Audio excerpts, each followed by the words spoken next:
Hello friends, welcome back to our channel sptechvlogs. അപ്പോൾ ഇന്നത്തെ video എന്ന് വെച്ച് കഴിഞ്ഞാൽ ഇന്ന് ഞാൻ കുറച്ച് എക്സൈറ്റ്മെൻറ്റിലാണ്. അപ്പോൾ അതിന് കാരണം നമ്മുടെ വീട്ടിൽ ഇനി ഒരാൾ കൂടെ വരാൻ പോവുകയാണ്. അപ്പോൾ അതിന് സസ്പെൻസ് ഒന്നുമില്ല, നമ്മളൊരു ബൈക്ക് കൂടെ മേടിക്കാൻ പോവുകയാണ്. അപ്പോൾ സുസുക്കി ജിക്സർ SF 150 എന്നൊരു വണ്ടിയും കൂടെ നമ്മളിന്ന് മേടിക്കാൻ പോവുകയാണ്. അപ്പോൾ നമ്മൾ ചേട്ടന് വേണ്ടിയിട്ടാണ് മേടിക്കുന്നത്. എന്തായാലും ചേട്ടന് മേടിച്ചാൽ എനിക്കും കൂടെ ഉള്ളതാണല്ലോ. അപ്പോൾ ആ ഒരു എക്സൈറ്റ്മെൻറ്റിലാണ് ഞാനിന്ന്. ഇപ്പോൾ സമയം 10:30 നമ്മളോട് 11:30 അവർ ഷോറൂമിൽ എത്താൻ പറഞ്ഞിരിക്കുന്നത്. അപ്പോൾ ചിറ്റൂർ തത്തമംഗലത്തുള്ള ഹൈടെക് മോട്ടോഴ്സിലാണ് നമ്മൾ വണ്ടി ബുക്ക് ചെയ്തത്. അപ്പോൾ ഏകദേശം ഇവിടെ ഒരു 13-14 കിലോമീറ്ററുണ്ട്. അപ്പോൾ അവിടെ പോയിട്ട് ഞാൻ അവിടുത്തെ കാഴ്ചകളൊക്കെ കാണിക്കാം.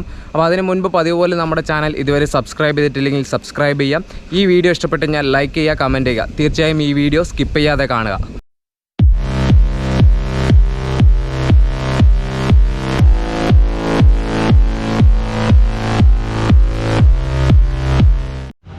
ഇതാണ് ഹൈടെക് മോട്ടോഴ്സിൻ്റെ ഷോറൂം. തത്തമംഗലം ബസ് സ്റ്റാൻഡിന് എതിർവശത്താണ് ഇത്. അപ്പോൾ നമ്മൾ എടുക്കാൻ വന്ന വണ്ടി ഇവിടെ നിൽപ്പുണ്ട്. അകത്തും കുറേ വണ്ടികളുണ്ട്.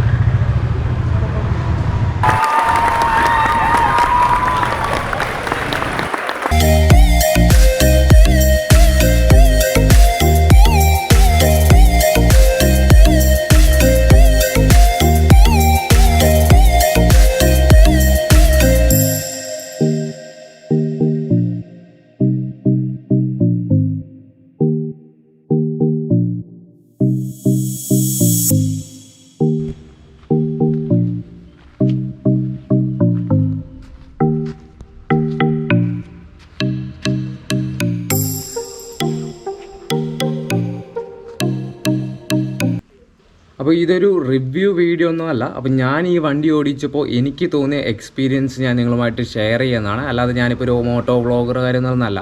അപ്പോൾ ഞാൻ ഈ വണ്ടി ഓടിച്ചപ്പോൾ എനിക്ക് എന്തൊക്കെ ഫീൽ തോന്നി, അല്ലെങ്കിൽ എനിക്ക് എന്തൊക്കെ എക്സ്പീരിയൻസ് ചെയ്തു എന്നുള്ളതാണ് ഞാൻ ഈ വീഡിയോയോട് ഷെയർ ചെയ്യുന്നത്.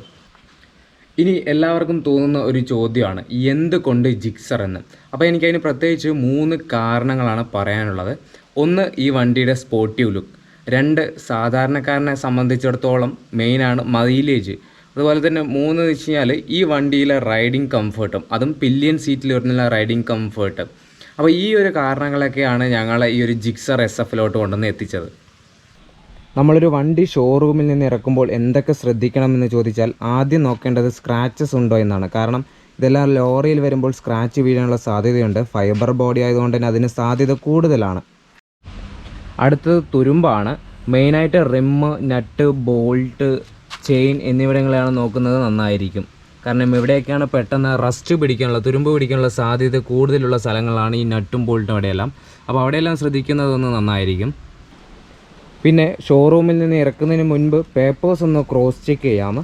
അപ്പോൾ എൻജിൻ നമ്പറും ചേസ് നമ്പറും ഒക്കെ വേരിയേഷൻ വരാനുള്ള സാധ്യത കുറവാണ്. എന്നാലും ഒന്ന് വെരിഫിക്കേഷൻ നടത്തുന്നത് നന്നായിരിക്കും. അത് ഭാവിയിൽ ഇൻഷുറൻസ് ക്ലെയിം ചെയ്യുമ്പോഴാവും നമ്മൾ ആ തെറ്റ് മനസ്സിലാക്കുന്നത്.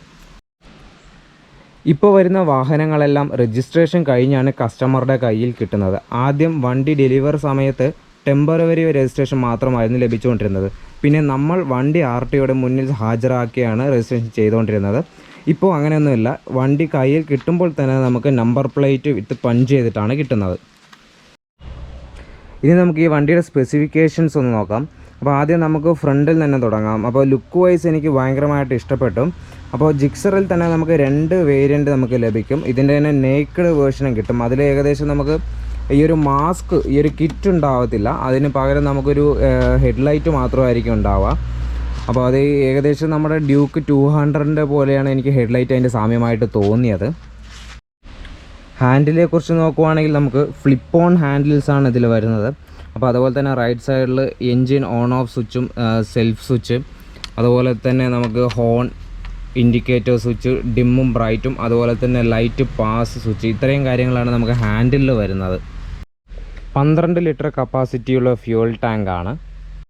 ഫ്രണ്ട് ടെലസ്കോപ്പിക് സസ്പെൻഷനും ബാക്കിൽ സ്ലിം ആം മോണോഷോക്ക് സസ്പെൻഷനുമാണ്. ഇനി എൻജിൻ സൈഡ് നോക്കുവാണെങ്കിൽ 4 സ്ട്രോക്ക് 1 സിലിണ്ടർ എയർ കൂൾഡ് എൻജിനാണ്. അപ്പോൾ സീറ്റിനെ കുറിച്ച് നോക്കുവാണെങ്കിൽ ഫ്രണ്ട് സീറ്റ് നല്ല ഒരു റൈഡിങ് കംഫർട്ട് ഫീൽ തരുന്നുണ്ട്.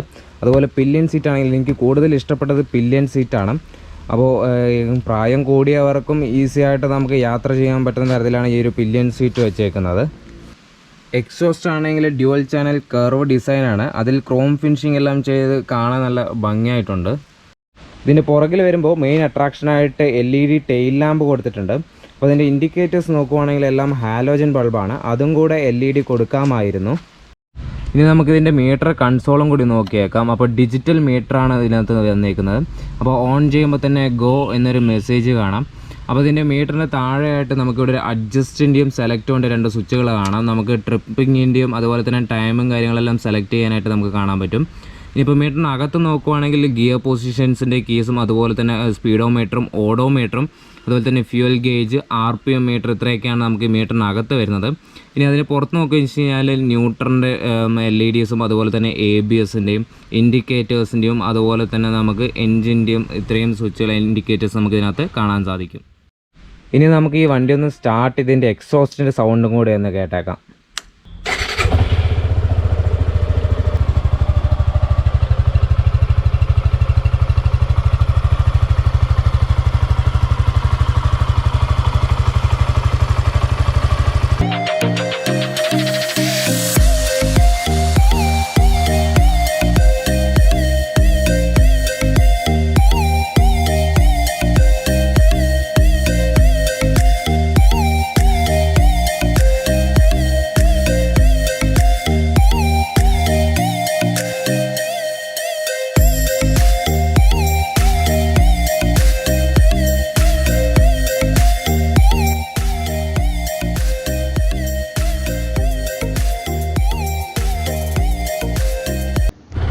ഇനി ടയേഴ്സിൻ്റെ കാര്യം നോക്കുമ്പോൾ ഫ്രണ്ട് ടയർ സൈസ് 100/80ഉം ബാക്ക് ടയർ 140/60ഉമാണ്. ട്യൂബ്ലെസ് ടയേഴ്സാണ്.